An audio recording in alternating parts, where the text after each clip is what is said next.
Hello, everyone. Welcome to this webinar on the total solar eclipse that's coming to northern New Hampshire on April 8th, 2024. I'm Rick Feinberg. I'm the project manager of the American Astronomical Society's Solar Eclipse Task Force. Until recently, I was the AAS press officer, and before that, was at Sky and Telescope magazine in Cambridge, Mass., where I worked for more than 20 years and spent 8 years as editor-in-chief. I'm joined today by my colleague, Doug Arian, who will introduce himself. Thank you, Rick. My name is Doug Arian. I'm currently the head of the Mountains of Stars Public Science Education Program. I'm also Professor Emeritus of Physics and Astronomy at Carthage College and a member of the International Astronomical Union, the American Astronomical Society. I've been one of the people leading the effort in New Hampshire to prepare us for the total solar eclipse. And Rick will now give you an overview of the eclipses and the activities that are going on to prepare us for the eclipse coming in 2024. Thanks a lot, Doug. So before I go into eclipses, I want to tell you just a little bit about the American Astronomical Society. It's the professional organization that almost all astronomers in the US belong to. And that's everyone from undergraduates majoring in physics and astronomy all the way up to to senior astronomers who've already retired. The mission is to enhance and share humanity's scientific understanding of the universe as a diverse and inclusive astronomical community. The enhance part refers to doing and supporting and disseminating astronomical research. And the sharing part refers to sharing the results of that research and the amazing things that astronomers are discovering about our universe with the broader public. Our major activities, like those of most professional organizations, include meetings. We hold 2 big meetings every year where astronomers come together to share their research with each other. We do public policy, such as advocating on Capitol Hill for sustained funding for the physical sciences and to make sure that our congressional representatives understand the priorities of the astronomical community in terms of what kinds of projects we want funded. We do media relations. That was my job for 12 years at the AAS. We hold press conferences at our meetings, and we also distribute press releases to a media list that includes more than 2,000 public information officers and science journalists. We give awards and prizes to recognize excellence in astronomical research, education, instrument development, and other areas. As I mentioned, we do education and outreach. In addition to supporting our own members in doing education and outreach, we have some efforts, such as the Solar Eclipse Task Force, that does where we do outreach directly ourselves. Professional development is, for example, training younger astronomers in the use of some of the tools that astronomers use in their research, and, for example, preparing them to visit Capitol Hill and advocate for science funding. And finally, and perhaps most importantly, we publish some of the most reputable journals in astronomy and planetary science. These are read by astronomers all over the world. And recently, the AAS acquired Sky and Telescope magazine, which is a popular monthly for amateur astronomers and the public, and also a book publisher that publishes books for serious amateur astronomers and professionals. All right, well, now that you know what the American Astronomical Society is, I'll tell you what about eclipses. An eclipse is simply an event in which one celestial object casts its shadow on another. This diagram shows the Earth at the center, with the moon shown twice, once on either side. In this diagram, the sun is way off to the right.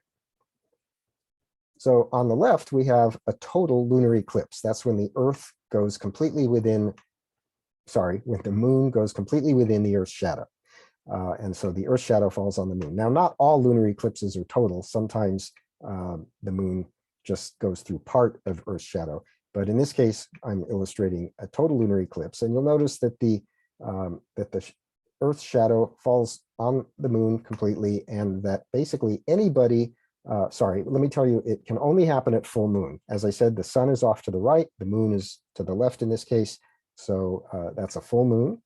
And because the moon is completely inside the Earth's shadow, anybody who's also in that shadow, in other words, at night, can see the eclipsed moon. So that is basically everybody on Earth's night side. Half the Earth's population can see a lunar eclipse when it happens. Solar eclipse is a different situation. That's when the moon's shadow falls on the Earth, and you'll notice that it's a much tinier shadow. Now this time, the moon is between the Earth and the sun, which means it's new moon. If you are within that shadow, you see the sun blocked by the moon. But you'll notice that that shadow is very tiny. And in fact, only 0.1% of Earth's population can typically see a given total solar eclipse. It's the case that a partial solar eclipse can be seen over a larger area, but not nearly as large as in the case of a total lunar eclipse. So you might be thinking, well, why don't we have a lunar eclipse at every full moon and a solar eclipse at every new moon? And the reason is that the moon's orbit is tilted about 5 degrees relative to Earth's orbit around the sun, which means that most of the time, the moon actually passes a little above or a little bit below the sun. The line of nodes, which is the line where the moon's orbit crosses the Earth's orbit, which from our perspective feels like the sun's orbit around the Earth. This is called the plane of the ecliptic. That line is relatively fixed in space, and so it only points directly at the sun twice a year. So this means that we can have solar and lunar eclipses twice a year, but not at every full moon or new moon. So there are actually 3 types of solar eclipses. The most important and exciting, and the one that's coming to New Hampshire in 2024, is a total solar eclipse. That's when the moon passes directly in front of the sun, completely blocks the sun's bright face for anybody who happens to be in the moon's dark inner shadow. That's what's labeled the umbra in the top diagram. I'll describe more about what's different between the appearance of the 3 different types of eclipses. But note, as I mentioned, there's a larger area of Earth that is in the moon's outer shadow, the penumbra. That's where the moon partially blocks the sun. And so every total lunar eclipse has partial eclipse. Total solar eclipse has partial eclipse happening in a larger area around where the eclipse is total.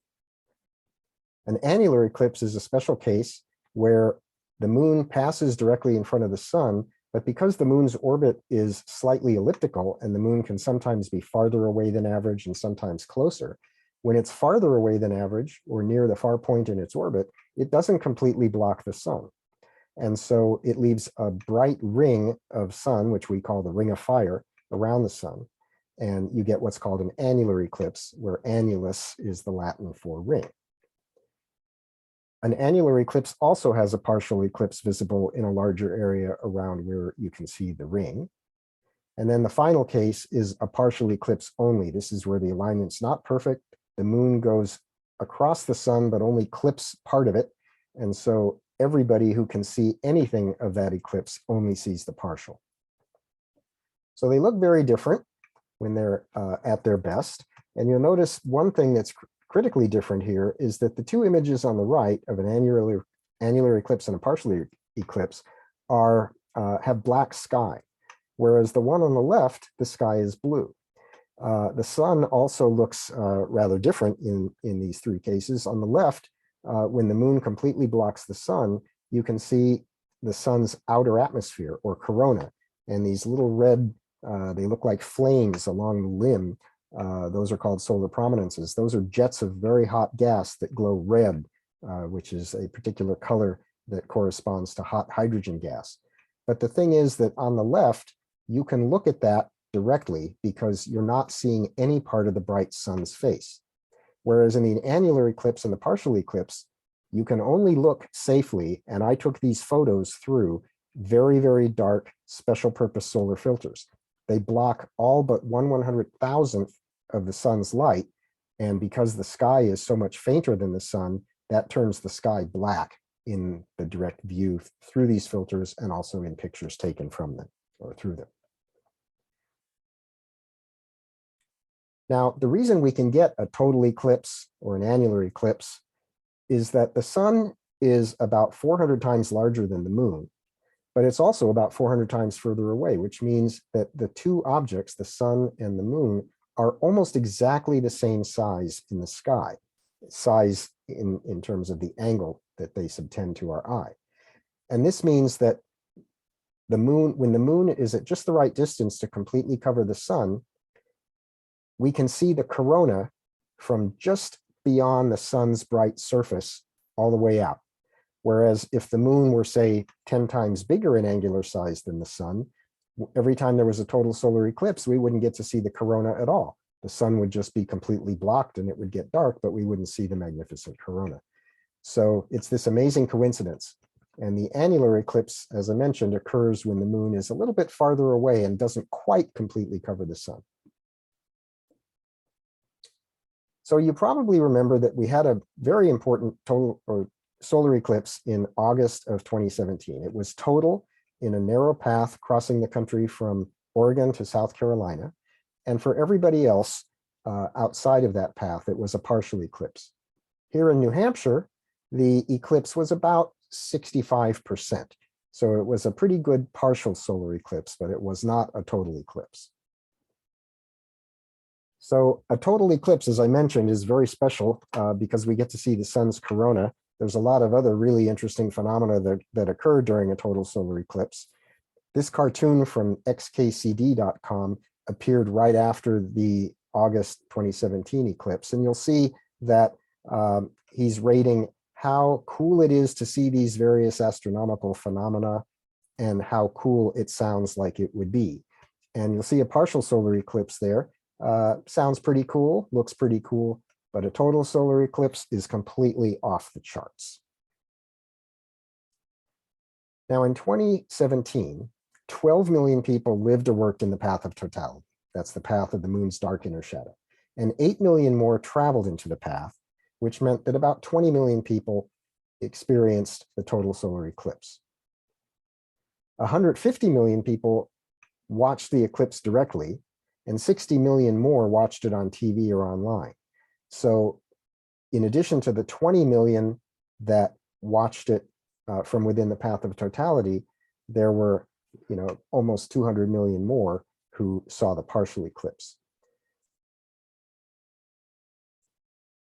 There are actually two great eclipses coming to North America.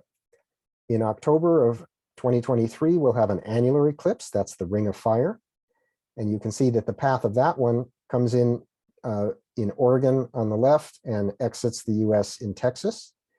The more important of the two, the more spectacular, is the April 8th, 2024 total solar eclipse. And that's the one that's coming to New Hampshire. Here's a zoom in to northern New Hampshire. You'll see we're a little bit north of Mount Washington. The town of Pittsburgh is one of the towns that's closest to the center of the moon's shadow. You'll see that the eclipse begins as a partial eclipse around 2:15 in the afternoon on Monday, April 8th. And the total eclipse begins at about 3:30. It ends 3 minutes and 15 or 16 seconds later. That's when the total eclipse ends, so it lasts about 3 minutes. And then the final partial phases end at about 4:30 or so. So it's approximately a 3-hour event, but the highlight are the 3 minutes of totality. So we recently, Doug and I, participated in an event at the Colonial Theater in Bethlehem, New Hampshire. And this was the promotion for it. And I just want to point out something a little odd about the promotion.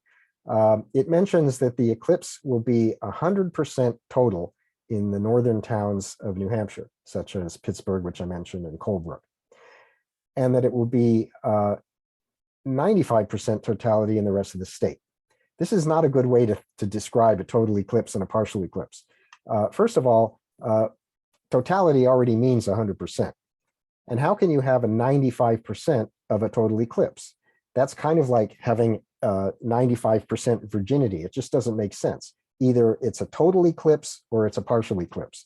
And so it's true that all of the state, except for the very northern part, will have a deep partial eclipse of at least 95% coverage. But what they won't see is 95% of what you see at a total solar eclipse. When you're in that total zone, you see the corona, you see the prominences, it gets dark, it gets cold, It's really an amazing mind-body experience. So here's how it transpires. The partial phases last about an hour and a quarter. That's from when the moon just begins to nick the sun, which you see at upper right, and then slowly moves across the sun's face until there's only a thin crescent left. In the last few seconds before totality, things happen really fast. You get the moon's limb, of course, is mountainous. And so as the moon is completely covering the sun, the mountains begin to cover parts of the sun, but deep valleys are letting little bits of sunlight still through. So you get a few bits of sunlight coming through, and then you get one bright bead of sunlight that we call the diamond, which appears as the sun's corona becomes visible. And the corona is the ring. So this picture on the middle right is what we call a diamond ring effect. And then you see some of the chromosphere, the thin red layer, which also has the prominences around the limb of the sun where the moon has just covered the bright face. And finally, you get several minutes of totality when it's completely dark, well, not completely, more like really deep twilight, and when you see the corona, the prominences, and all the other interesting phenomena. Then the moon begins to uncover the sun. Again, just takes a few seconds. As soon as that bright bead appears, it gets very bright out again. And then you have the partial phases as the moon uncovers the sun, lasting another hour and a quarter or so. Outside the path of totality, anywhere other than in that thin band running across the country from Texas to Maine, that middle row is not visible at all. It's only the top row and the bottom row. So you can see that there's a big difference between a total eclipse and a partial. This is what the eclipse will look like approximately. It's a simulation from a desktop planetarium program. You see the eclipse sun about 35 degrees up in the southwest at 3:30 in the afternoon from northern New Hampshire. And you'll notice two really bright objects, one on either side of the sun. Those are the planets Venus at lower right and Jupiter at upper left. And it might be possible to see a few of the brightest stars, such as Rigel, which is a star in the constellation Orion. But the planets will definitely be completely obvious. So now let me tell you a little bit about our task force and what we're up to. Our purpose is to function as a think tank, to generate ideas, to coordinate the national planning effort, and to communicate with the public about solar eclipses and the April 8th eclipse in general. And so a lot of what we do is link to some of the best, most detailed, and certainly most accurate and reliable information on the internet. There's a lot of misinformation on the internet. We direct you to the good stuff. Our principal activities are: we have a website. We are conducting planning workshops, about which I'll say more in a moment. Our messaging is to encourage people to get into the path of totality if they can, and to promote eye safety. So here's what our website looks like. It's eclipse.aas.org. And in the first section, Eclipse America, you can find basic information about the solar eclipses that are coming, and why solar eclipses happen, and what you can expect on April 8th. Our most important section is the one on eye safety. We have a whole page about how to view a solar eclipse safely. The two most important parts of that page are these two diagrams, which make it clear that on top, during an annular eclipse, there's no time you can look without looking through a safe solar filter, and we describe what makes a safe solar filter on this page as well. And on the bottom, you have to use a filter to look at the partial phases, but once the moon is completely covering the sun, you can look without a filter, and in fact you must, because if you look with a filter, you won't see anything. The filter is so dark that only the bright sun shines through. We have a page that talks about where to get eyewear and handheld solar viewers. You've probably seen these eclipse glasses and handheld cards. These are available at Amazon, but I do not want you to go to Amazon to get them, because in 2017, many of the eclipse viewers that were sold on Amazon were not guaranteed to be safe. And so a lot of people weren't sure that they should use what they bought on Amazon, and ended up not looking at the eclipse, which was really a shame. Eclipse glasses are manufactured in the US as well as overseas, The US manufacturers' products have been properly tested and shown to be perfectly safe for looking at the bright sun's face.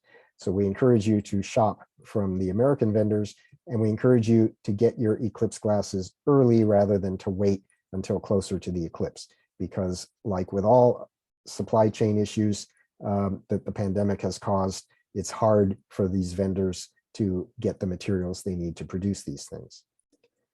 You can find the reputable vendors on our reputable vendors page.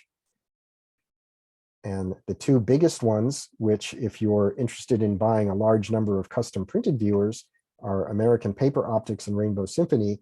The other reputable vendors are essentially reselling filters that are made by either of these two companies. So we encourage you to go to those two. All right. One of our most important sections is our resources section. This is where we have links to all the best information online. In our downloads page, we have two documents that are especially important for people who are planning for an influx of visitors to their communities. The first is this Community Solar Eclipse Planning Guide. Its main message is that if you fail to plan, you are effectively planning to fail. We saw in 2017 that communities in the path of totality saw thousands of visitors. And if you are going to have thousands of visitors in your community, you need to prepare for them. This guide will tell you all the different things you need to consider. One of the most important ones is transportation. This is especially important in New Hampshire because northern New Hampshire is not on any of the freeways. And so it's going to be a challenge to get people into northern New Hampshire and out. And we say arrive early and leave late because people dribble into the area to see the eclipse over the day or two beforehand. But then as soon as the eclipse is over in 2017, we saw people jump in their cars and all take off at the same time. And that caused tremendous traffic jams. So it's important when you plan eclipse day activities to plan to keep people around after the eclipse, perhaps by putting on a concert or a play or something else, some kind of activities to keep people around so that they don't all leave right after the eclipse. You can learn more about the task force on our task force pages. Chiefly, I want to point out that you can join our email list. Our email list is to let you know when our next planning workshop is occurring and when the workshop's registration is open. We also will post notices occasionally when something really important is added to the website. So speaking of workshops, we've been holding planning workshops every 6 months or so. And these bring people from all interested groups that are planning for the eclipses. That's astronomers, transportation officials, city and local officials, city and town officials, that is, emergency management people, departments of transportation, and so on, to plan eclipse day activities. And the next one is going to be in Rochester, New York, which will be in October of 22. And then we're going to have a workshop right here in New Hampshire on October 27th, 28th, 2023. And Doug will tell you a little bit more about that. He's the principal organizer of that. So if you want to find out what we did at some of our prior workshops, you can go to the links to the recent workshops. And there are presentations there as well as videos of the actual presentations. All right, so you can get in touch with me at my email address here. If it's too hard to type or you just want to remember something easier, it's eclipse@aas.org. These are some posters that are advertising the two eclipses. But again, from New Hampshire's perspective, the one on April 8th, 2024 is the biggie. And with that, I'm going to pause here and turn it over to Doug. Thank you, Rick. I would like to give you some key information about the opportunities that are made possible by the eclipse. As I mentioned before, I run a public science education program called Mountains of Stars, and I urge you to check out our site and all the resources we make available there. So here in New Hampshire, we are really good at what is known as ecotourism, the opportunities to get people outdoors and to experience a natural environment. Everybody, of course, wants to see a moose or to come to our ponds for fishing or camping, bonfires, hiking, all these wonderful outdoor activities. And this is part of ecotourism. And here in New Hampshire, we're very good at promoting ecotourism. The thing is, there's also a whole branch of tourism called astrotourism. People will travel considerable distances and make big investments to get to sites where they can do great astronomy, whether it's going to a star party, going to sites such as the one on the right here, which is up in Maine, where you can stay at a nice place and have a beautiful sky. But this is another major tourist opportunity. And the grandest of astrotourism events, of course, is a total eclipse. Astrotourism has grown tremendously. There are actually several books out on it. I recommend these two if you want to learn more about how to promote and how to recruit people to become involved in astrotourism at your sites and in your businesses. So as Rick mentioned, there are two eclipses coming up here. A reminder that you have to be within the path of the total eclipse to see the total eclipse, but there is a partial eclipse across the entire country, whether it is the annular eclipse or the total eclipse. And these are opportunities to engage with people, whether they're within the path or not. So I'd like to get into some of the path specifics here for the eclipse that's coming. These maps are available. They're generated by Javier and Juvier. They're linked on the AAS site that Rick pointed you to earlier. At the lower right, you see that the path clips northern New Hampshire after going over the Northeast Kingdom and upstate New York, then crosses over into northern Maine. Because the shadow of the moon is essentially round, the eclipse lasts a lot longer if you are near the center of the round, because as it goes by, you have the duration of the entire diameter of the circle. If you're near the edge, it goes by you relatively quickly. So the eclipse path actually just captures Lancaster, where totality will last 46 seconds. If you move north up towards, past Colebrook to Pittsburgh, Lake Francis, Three Connecticut Lakes area, the eclipse is about 3 minutes and 15 seconds.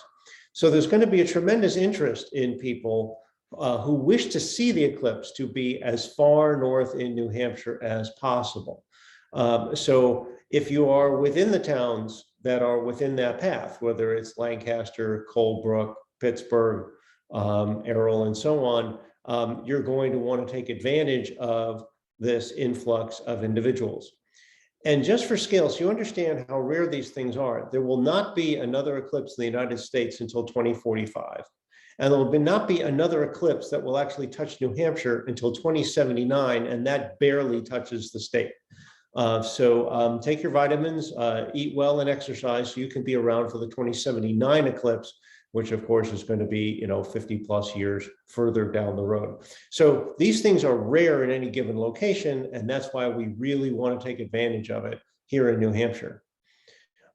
Rick mentioned this, but a lot of people are going to travel. The analysis from the 2017 eclipse was that some 20 million people made the effort to go see this. That's a lot of bodies. Fortune magazine put an article out that pointed out how all the lodging properties did exceptionally well because of the eclipse. Basically, every room you could get across the entire eclipse path was filled. So there's a tremendous opportunity here to take advantage of that tourist interest. Another thing, we're very good in New Hampshire at selling swag, things that point out the great things that we have here. I love my I Miss My Old Man t-shirt about the old man in the mountains, or whether we're selling postcards or moose stickers or little stuffed bears, all those things. We're very good at that.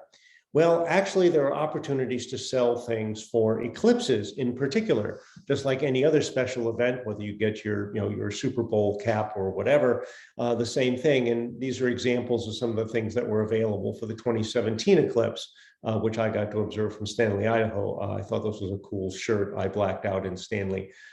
So that's the one I bought. So there are lots of opportunities to be selling more kinds of goods and materials during a period of time when normally we're not selling much of anything because it's during mud season. And we need to get on this now because there are lots of groups that are out there already selling 2024 eclipse materials. These are examples of just a few things that are on the market now, already dated for 2024. So this is not something where you have to wait for 2024. In fact, I urge you not to wait till 2024. You can start developing branded materials and start selling it now, and it will be part of recruiting people to come back in 2024 and experience the eclipse. There's an official state logo for the total eclipse. You saw this at the beginning of the talk before Rick and I began here. And this is available to you. I'll show you the sites where you can download this material. You can use it on anything that is officially related to the eclipse, any of your promotions, any of your communications, any of your products.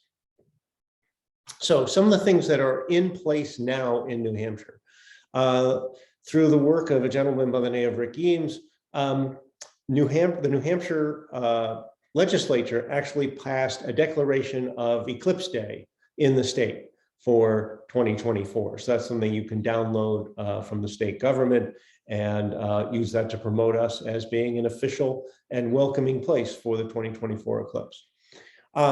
The annular eclipse in October of 23 crosses Oregon, and believe it or not, there's the town of Coos, Oregon. They pronounce it Coos. Of course, we have Coos County, which is where the total eclipse will pass in New Hampshire. So there's actually a joint agreement between Coos, Oregon and Coos County, New Hampshire to do cross promotion, which is a nice thing to have. We have a coordination group that is working to prepare for the eclipse. It's being led primarily by New Hampshire Grand, which is a program within REN. Also, New Hampshire Travel and Tourism is really the center of all of the marketing, promotion, and coordination activities.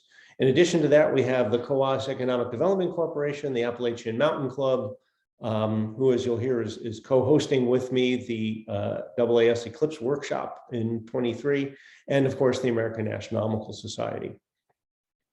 So here are some of the opportunities and challenges, and then I'll show you what we're doing about these. Firstly, there's going to be a huge tourist influx during a period where we normally don't get anybody, and that's a great thing. Many places here closed for mud season because frankly, nobody comes up. Well, now lots of people are going to come up. It's a chance to make some serious money. Whether that's through direct sales, you're renting rooms, selling meals, selling gas, or you're actually also selling goods, memorabilia, your Eclipse shot glasses, your Eclipse baseball caps, your Eclipse walking sticks, all these different things that you can have. The challenges, and these are things we're working on, and the reason for this webinar to help you get prepared for the eclipse. In order to get business during the eclipse period, you're going to need to be open. So you need to be planning now how you're going to accomplish that, what scale you can operate at, the materials you may need, the staffing you may need in order to be available during the eclipse. The eclipse, April 8th, is a Monday. So it's a wonderful timing because people will come up for Friday, spend the entire weekend, do the eclipse on Monday, and then go home after that. So it's not just a matter of, oh, we need everybody to do this on Monday. You have the advantage of sales and revenue, certainly through that weekend and maybe well into that week. We're working to develop marketing and promotion tools for you, things like having the logo, providing platforms, and I'll show you a couple of these where you can promote your goods and services so that you are able to take reservations and benefit economically. As Rick mentioned, there are only 2 routes into the Northwoods, US 3 and 16. We're working with the Department of Transportation to develop plans for how to move people up and back into that area. And we're working with emergency services to make sure that we can support all of the crowds that are going to develop up in northern Coos County. So what I like to do is begin by giving you some ideas of things you should start doing now. Firstly, you can start creating what your eclipse offerings are going to be. If you're a lodger, you want to put an eclipse package together. Believe it or not, most of the lodging from Mexico up to us is already booked for the eclipse. Many places are already taking reservations and taking deposits. You can start collecting money now to hold rooms for 2024. People are dying to do that, so you can do that. You can put local travel together. You could hire a bus or a van so that those who stay at your facility will be able to then travel into the eclipse path. And this covers the entire state. Not everybody who comes is going to be staying up in the eclipse area. People might be staying in the Lakes region or the White Mountains region or the Dartmouth Lake Sunapee region, and then traveling up on eclipse day.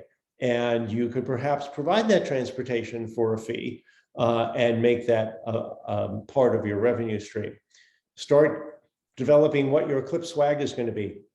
What specialty things are you going to make available? Are you going to have, eclipse themed napkins at your restaurant, for example?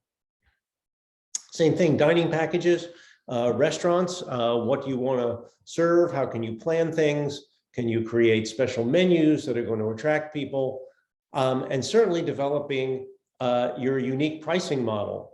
This is a special event. It's an opportunity to have packages that you can be selling, whether it's meal packages, room packages, transportation packages, packages of goods that can be priced specifically because you have the high demand during the eclipse. Start your promotion campaign now. If you're within the eclipse path, especially putting up a banner or sign inside your facility saying, remember to come in April of 24 to see the eclipse. We're going to be here. It's going to be special.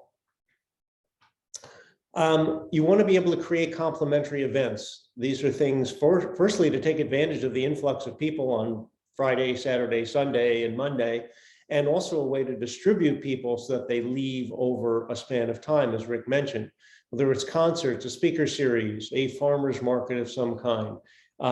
Early April is great for maple. It's the height of maple season, having a maple fest, barbecues, fireworks, all of these different things. And this is something you'll coordinate with the Department of Travel and Tourism.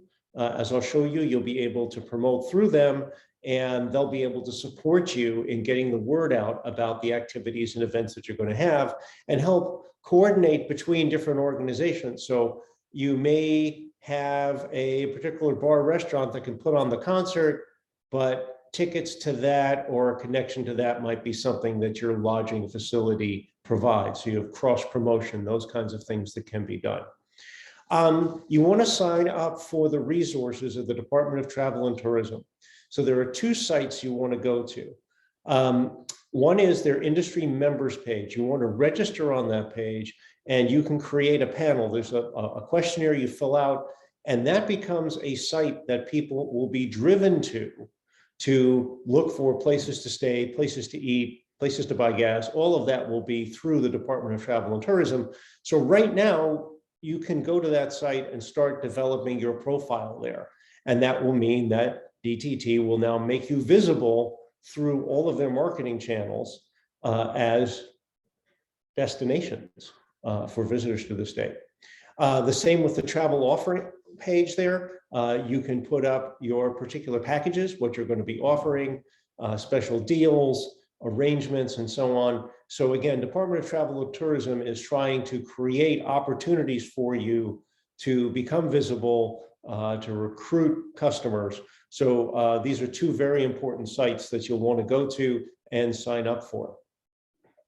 Start ordering your swag, whether it's bumper stickers, banners, t-shirts, all of this material. Supply chains are very tight. You don't want to wait until January of 24 going, maybe we should buy some shirts. They're not going to be available in time. You want to start doing that now for delivery late in 23, so it's available for you in 24. Now, Department of Travel and Tourism is coordinating a large buy of custom printed eclipse glasses. So you want to coordinate with them for eclipse glasses.